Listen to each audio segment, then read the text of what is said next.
I now humbly request Dr. Richard Monang to share his experience and share his stance on unlocking the power of youth for transformational climate action. Thank you, sir. Thank you very much for that amazing introduction. I want, first of all, to appreciate the organizers of this amazing Earth Summit, Sustainable Earth Summit, and for those who are joining across the entire world, good evening to those who are in India. The reality is, for tomorrow belongs to those whose actions ought to be taken today. And these are words of your mantra. When I read through your mantra, these are the words that I find there. I was immediately reminded of my favorite African proverb that is rallying a call for youth, which is that where you will sit when you are old will show where you stood in your youth. This proverb, in a nutshell, just like your mantra that I've mentioned, is a reminder that the climate resilient future we deserve and desire must be built today. And that is why this meeting and summit is quite very, very important. And I'm glad to be speaking for the first time to a delegation from India, a country that is well renowned for its leadership in business process outsourcing as well as medical tourism. I mentioned these two areas deliberately to pass the most important message of my discussion today, as you will soon find out, which is that in India, in Africa, and the entire world, the most sovereign capital or most sovereign asset that we have in fighting climate change is people, especially the young people whose skills, whose talents, whose creativities and aptitudes that they embody are actually an asset. And India and Africa are winners because India is the youngest country in the world with 65% of its population below 35 years.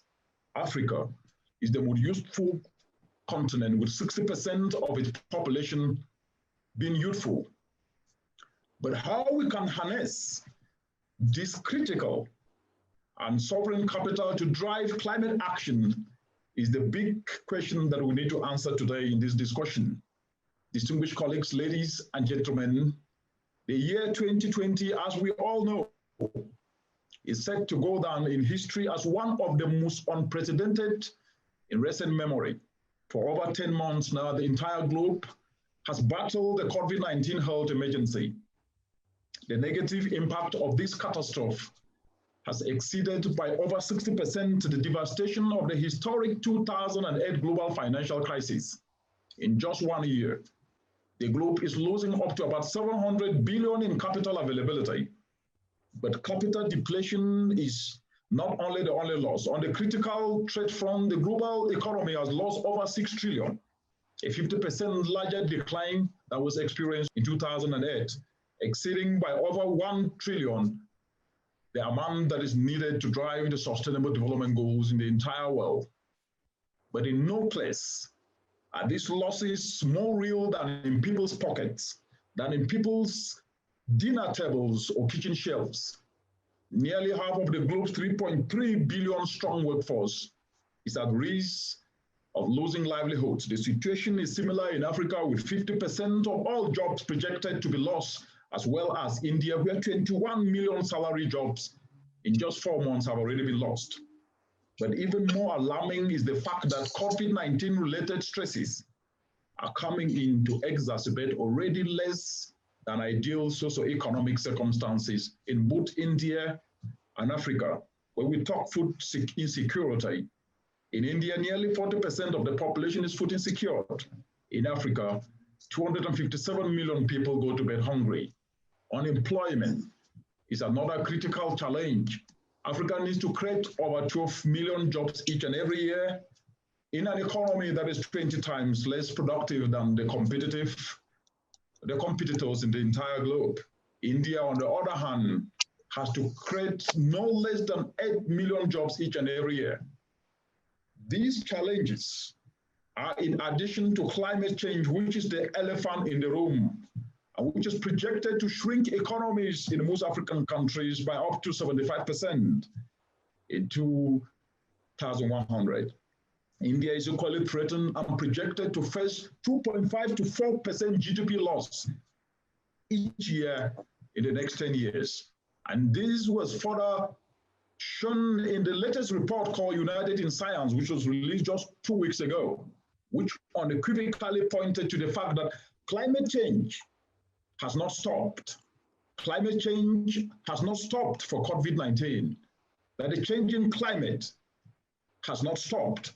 And what is this telling us? What this is telling us is that we must be able to understand that the droughts that we see, we must be able to understand that the floods that we see across the entire world are going to be exacerbated because the changing climate has not stopped for COVID-19. And the reality today, as we speak, is that a scenario that will exacerbate these worsening floods and droughts will only continue to plunge people into suffering. The same will be for India. The same will be for Africa. The same will be for other countries across the globe, Europe, Americas, and we name it. But what we know is that just as a man with too much ambition cannot sleep in peace, we cannot sleep in peace anywhere in the world when mothers and children are going to bed hungry. We should never ever rest in peace until we are sure that we no longer see youth whirling around without jobs, until we are sure that we no longer the most vulnerable continent or the most vulnerable country in the world, because we know that every adversity carries with it a seed of equal or greater benefit. What this means is that these challenges, whether we're talking challenges of food insecurity, whether we're talking challenges of youth unemployment, or challenges of the changing climate, these challenges are disguised opportunities for you, the youth. They are disguised opportunities for you, the youth, to demonstrate your usefulness, to devise solutions under the changing climate, to touch lives, and to earn a living for your own selves. It is a call to transformational, values-based leadership. And that is what I'm here to discuss with you, because I know that the question will be, what is transformational-based leadership under the changing climate? Why do we need it? What we know is that what has been will be again. What has been done will be done again. And there is nothing new under the sun. What does this tell us? It tells us that a keen look at history gives us the answer. In the mid-1940s to the 1950s and early 60s, as the clamor for self-determined rule reached fever pitch, in both India and Africa, there arose self-appointed men and women. The self-appointed men and women espouse unshakable unity. They espouse dedication, selflessness, and fidelity to a struggle to liberate their people, a task which was their own unborrowed vision, a calling they had to execute. Their every move was governed by a laser-sharp focus and a clarity of vision to win independence for their people. No amount of lack or persecution could stand in their way. They did it not for themselves, but for their countries and continent. For the future generations, they had no hope of ever meeting. From India to Africa, these independent heroes were joined ideologically in the struggle by timeless values of selflessness, of kindness, character, of humility. And it is this group of people who ultimately took the honor of being called our founding fathers today, and whose memory and legacy remains indelible in the chronicles of leadership. What they did was selflessly to stand for the cause for their countries using what they had. They did not postpone this call for a day in the hope of elusive perfection. This is the foundation of values-based leadership that we all need to drive transformational climate action, that we all need to identify with and champion wherever we are, climate action. Distinguished colleagues, ladies and gentlemen, today we must resolve to awaken these values of selflessness, these values of kindness within each and every one of us. And it all starts with each and every one of us looking straight into the mirror, reflecting deeply and answering three fundamental questions. The first is, what do I have to offer in solving the known climate change challenges already plaguing our countries, already plaguing our continent? The second question is, what can each of us do with what we have to make lives of fellow citizens better regardless of where we come from? The last question, are we willing to take steps down this climate action solutions pathway? Just as our founding fathers, answering these questions hold the key to each and every one of us discovering our own unborrowed vision that will catapult us to transformational leadership that is fit for purpose in these times in which we are in today. We have no obligation to not take responsibility, but we have an obligation to learn from the successes of those who came before us, the heroes of independence. That leadership is about selflessness to touch lives. Leadership is about clarity of vision. Leadership is about clarity of vision of intended purpose.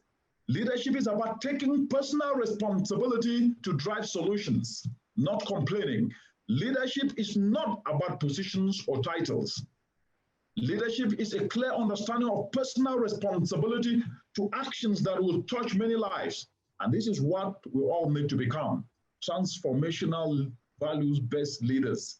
And for this, I would like to leave you with 4 points. And the first point is that as you take climate action, always remember that fundamentals are non-negotiable. A mother in a village who is hungry doesn't really matter what climate change means. What she wants is to put food on the table, to send her kids to school, to pay school fees. So fundamentals are non-negotiable. Fundamentals do not change.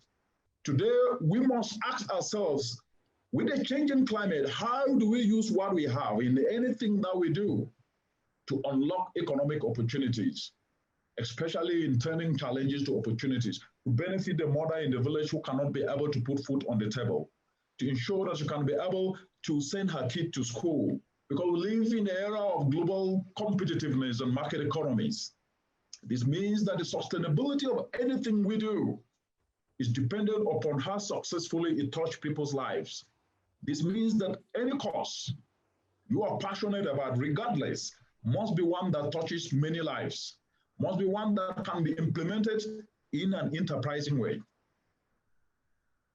and must be implemented to touch the lives of millions of people. India has a vibrant informal economy engaged in agriculture.